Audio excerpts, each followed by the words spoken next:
মহালয়ার অমাবস্যার দিনে পিতৃপুরুষের উদ্দেশ্যে, পিতৃপুরুষের শান্তির উদ্দেশ্যে যারা তর্পণ করবে অবশ্যই এই কাজগুলি কিন্তু তার সাথে করবে। অর্থাৎ এই দিন যারা তর্পণ করবে অবশ্যই তর্পণের পর নিজের সামর্থ্য অনুযায়ী অভাবী, দুস্থ, গরিব মানুষের মধ্যে কিছু না কিছু দান করুন। কারণ দানেই পুণ্য লাভ, দানেই ফল লাভ।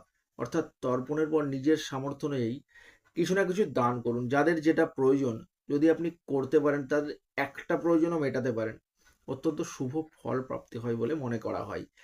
এই দিনে ব্রাহ্মণ ভোজন করানো অত্যন্ত শুভ বলে মনে করা হয়। অর্থাৎ এই দিন পিতৃপুরুষের উদ্দেশ্যে, পিতৃপুরুষের আত্মার শান্তির উদ্দেশ্যে যদি আপনি কোনো বেজোড় সংখ্যায় ব্রাহ্মণ ভোজন করাতে পারেন, অর্থাৎ 3টে, 5টা, 7টা, 9টা, আপনার নিজের সামর্থ্য যেইটুকু সেই অনুযায়ী যদি ব্রাহ্মণ ভোজন করাতে পারেন, আপনার পিতৃপুরুষের আত্মার শান্তি হয়, আপনার জীবনে উন্নতি আসে, আপনার জীবনে অগ্রগতি আসে, কর্মজীবনে সফলতা আসে। আপনি করে দেখুন, নিশ্চিত রূপে ফলাফল মিলবে।